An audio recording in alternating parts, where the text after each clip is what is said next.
Bienvenue dans le podcast! Hey, salut tout le monde, j'espère que vous allez bien. Martin W. Simard. Et Christopher Stardino. Voilà, on commence un nouvel épisode avec vous aujourd'hui. Yes, c'est l'épisode 7. 7?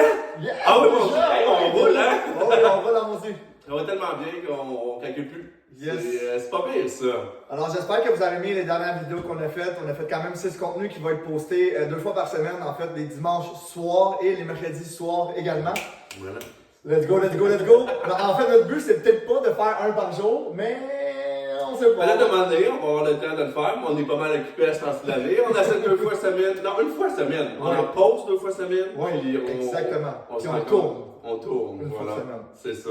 Alors, la question du jour aujourd'hui, Oui. je vais demander à Martin, c'est quoi l'importance de faire une inspection?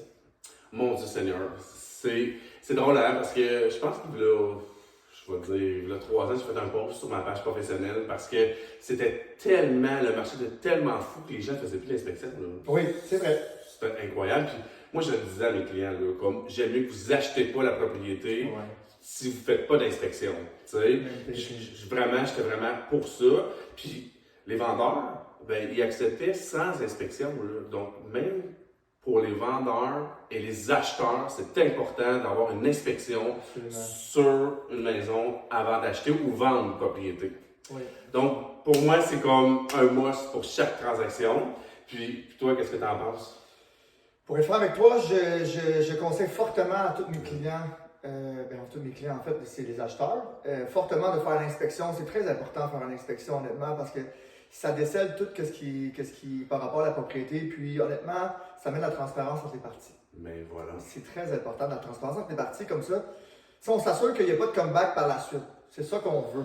Pas vraiment. Pas de comeback. Exact. Ça, c'est certain. Aussi, en tant qu'acheteur, OK? Puis c'est drôle parce que dans toutes les inspections, là, comme je vais vous dire, comme presque 100% des inspections, il y a du calfeutrage à faire. Mais là, on est comme c'est banal, du calfeutrage. Non. C'est hyper important parce que ça éloigne l'eau. Les ennemis d'une propriété, c'est l'eau. Comme un ennemi premier, là, c'est vraiment l'eau parce que l'eau qui pénètre dans la propriété, ben, ça peut faire des dommages. Puis j'ai une cliente que je vendais sa maison comme quand j'ai commencé. Là. Puis elle s'était fait dire de mettre du calfeutrage, j'étais comme, c'est pas grave. Mais quand ils ont fait une inspection pour vendre, toute l'eau s'était infiltrée en arrière du revêtement extérieur, puis ça avait tout moisi au complet, là, comme un calfeutrage à 20 pièces. Ouais. Ça a coûté 40 000 de revêtement extérieur. Là. Ben, tu sais, on va se dire, toutes les propriétés ont du calfeutrage à faire, mais les années, ça sèche, alors c'est à refaire. Par contre, comme tu dis, ça l'éloigne.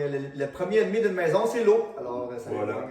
Puis, tu sais, une inspection, c'est comme une liste d'épicerie. Hein? Pour moi, là, c'est comme, tu as ta liste à faire. C'est sûr, il y a des choses, comme un inspecteur va sortir des choses qui sont majeures, qui sont moyennement majeures, qui sont à faire. Toutes les choses les choses que je viens de nommer là, sont toutes aussi importantes, même la mineure, là, comme je parle de calfeutrage, des fois ça peut être un tuyau qui coule, puis là ben, on prend possession. Non, sortez de votre rapport d'inspection, puis lisez point par point. Tu sais, c'est ça qui est important. Oui, effectivement. C'est sûr qu'une inspection, selon moi, c'est pas pour négocier. OK, c'est sûr que c'est quelque chose de majeur, mais tu sais, c'est plus pour avoir, comme je disais, la liste d'épicerie. Moi, c'est selon moi. Je suis bien d'accord, c'est un bon exemple. Très bel exemple pour la liste d'épicerie. Puis je suis d'accord à ce que on prend la liste les points un par un, puis on fait les corrections nécessaires. Puis honnêtement, ça va juste être bénéfique lorsque vous voulez vendre éventuellement, parce que les petits correctifs vont avoir été faits. Alors, voilà, c'est comme tout le plan de la maison. L'inspecteur, il va faire l'infrarouge, il va vérifier, voir si c'est de l'humidité, il va vous dire hey, j'ai un concern, là, les drains français sont peut-être à changer, il y a de l'eau tout autour de la fondation, là, comme oui, il y a peut-être eu des grosses pluies, mais il vous le dit, faites une inspection supplémentaire par la suite. Oui, exact. C'est sûr qu'il y a une inspection, comme qu'on engage un inspecteur professionnel pour faire l'inspection. Puis tu sais, si jamais ils voient des choses significatives, qu'il y a besoin de plus d'expertise, ils vont vous conseiller aussi d'aller chercher un expert et faire des soumissions. Oui. Puis c'est à ce moment-là, vous continuez. Achetez pas une propriété sans faire votre inspection. Comme. Yes! Achetez pas une propriété sans inspection. Ouais. Que ce soit avec un courtier la vente ou sans l'intermédiaire d'un courtier. ne faites pas l'inspection, ne faites pas l'achat sans inspection. C'est vraiment crucial l'inspection pour la santé de la transaction. Alors, Voilà. Voilà. Puis pour le vendeur aussi, tu sais, j'en ai parlé au début pour l'acheteur et le vendeur, mais le vendeur aussi, tu vends quelque chose que tu sais pas ce que tu vends. Donc, c'est vrai. puis tu peux arriver, puis l'acheteur va découvrir quelque chose, tu vas dire, il n'y a pas fait d'inspection. Non, non, vous n'êtes pas protégé en tant que vendeur pour la jurisprudence, selon moi. Je ne suis pas avocat, mais par expérience que j'ai vue, la jurisprudence, ça ne veut pas dire que vous avez pas fait que votre acheteur n'a pas fait d'inspection, que vous êtes protégé. Ouais. Donc, c'est. Il faut être vigilant. Voilà. Exact. Voilà. Puis, on connaît jamais mieux sa maison. Oui, je comprends quand les vendeurs disent ça. Par contre, l'inspection, ça veut tout dire. Ben, Ça, oui. ça va tout relever, en fait, tous les points. Oui, puis je dis souvent aux gens, je dis qui va dans leur grenier? C'est qui va dans leur grenier? Personne. Ben, Jamais. je peux pas dire personne, là, parce que sûrement qu'il va y avoir quelqu'un qui va dire, hey, moi j'y vais. Je sais pas qu'est-ce que tu fais dans ton grenier.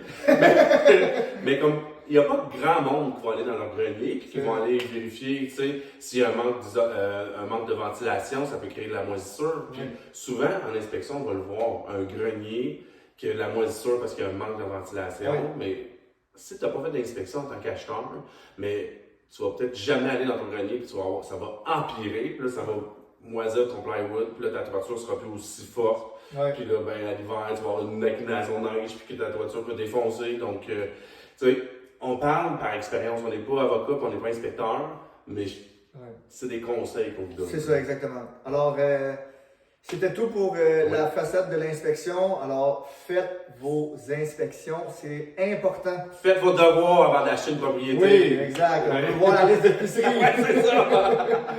Alors, peace. Merci d'avoir écouté encore une fois. Puis, ça termine notre podcast numéro 7. 7.